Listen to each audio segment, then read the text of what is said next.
আসসালামু আলাইকুম ওয়া রাহমাতুল্লাহি বারাকাতুহু। আপনারা সবাই কেমন আছেন?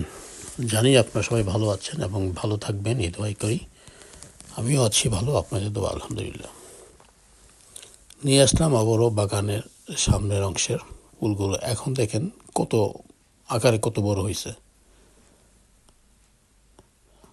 এর আগে যে পর্বটা দেখলেন আকারে ছোটো ছিল, এখন আকারে বেশি বড় হয়েছে, প্লাস ফুলও অনেক পড়ছে, কারণ একমাত্র যত্নের কারণে। শুধু ফুল দেখলেই হবে না, ফুল আপনারাও দেখবেন এবং অন্যদেরকেও দেখাবেন, যাতে তার সবার প্রাণ ছুঁয়ে যায়। আর এতগুলি ফুল কীভাবে সম্ভব, কীভাবে চিন্তা করে পাবেন না যে কেমনি সম্ভব। দেখলেন তো, ফুলের কোনো কম আছে এখানে? কোনো ফুলই কম নেই। প্রত্যেকটি ফুলই দেখেন বেশ বিশাল বড় আকারের একটা ফুল হয়ে আছে। একটা থুমকা থুমকা করে সব কয়টা ফুল আসছে। এত সুন্দর ফুল কোথায় পাবেন বলেন? একসঙ্গে এতগুলি ফুল দেখেন। জায়গা কিন্তু খুব কম, খুবই কম জায়গা, কিন্তু গাছগুলি আমি অনেক লাগিয়েছি। এদিকের গাছ ওদিকে, ওদিকে গাছ এদিকে দিয়ে, মানে ফুলের কালারে বিভিন্ন রকম ফুল কালার দিয়ে সাজিয়েছি। বিশ্বাস করবেন কিনা জানি না, যারাই দেখে এদিক দিয়ে যারাই যাই থপ করে থেমে যায়, হঠাৎ করে দেখি থেমে যায়, কেমনে সম্ভব। একটাই কথা সবার মুখে, কেমনে সম্ভব এতগুলি ফুল, কীভাবে এত বিশাল আকারে বড় বড় একটা তুমকা তুমকা ফুল কীভাবে হয়? অনেকের মনে অনেক প্রশ্ন জাগে। তো অনেকে যখন সামনে পড়ে যায় জিজ্ঞেস করে গার্ডেনের যত্ন কীভাবে নেন, কী, তখন আমি বলে দিই যে এইভাবে যদি করেন তাহলে এমন হবে আর কি। তখন তারাও জেনে অনেক খুশি হয়, আমরা তো জানতাম না এগুলি। অনেকে জানে না, অ্যাকচুয়ালি সত্যি কথা এটা, অনেকে জানে না কী করলে কী হয়।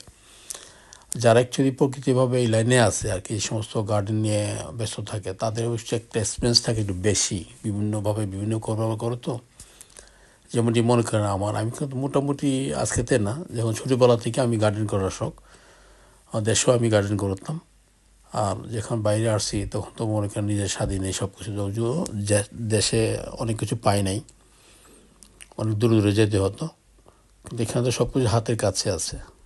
নিজের ইচ্ছা মতো যখন মনে চাইছে যে মাটিটা নেওয়া আসার জন্য, যে মাটিও কিন্তু সেপারেট, প্রতিটি ফুলের জন্য মাটি কিন্তু সেপারেট করা আছে, যে ফুলের জন্য এই সমস্ত মাটি দিলে ভালো হবে, এইগুলোই লক্ষ্য করতে হবে। তারপর তো প্লান্ট ফুড তো আছে, ওটা তো অবশ্যই দিতে হবে। আমি যে সপ্তাহে একবার, অন্তত মাসে একবার হলেও দিবেন আপনারা, যদি না দেন ফুল এত সুন্দর থাকবে না। দেখেন পাতাগুলি থাকে সবুজ, আর ফুলগুলো দেখেন অনেক দিন থাকবে, ফুলগুলো ঝরবে না। এই জন্যই ফুল গাছ লাগাইলেই হবে না, এটি যদি যত্ন নেন তাহলে ইনশাল্লাহ ফুলের মতো ফুল হবে, সবাই দেখবে, সবার মন জুড়িয়ে যাবে। আর এত ফুল দেখলে কার না ভালোবাসে, কার না ভালো লাগে বলেন? একটি জায়গাতে এতগুলি ফুল এভাবে ফুটে আছে, এটা তো চারটিখানি কথা। সব কিছুর মূল পিছনে হলো একটাই, যত্ন।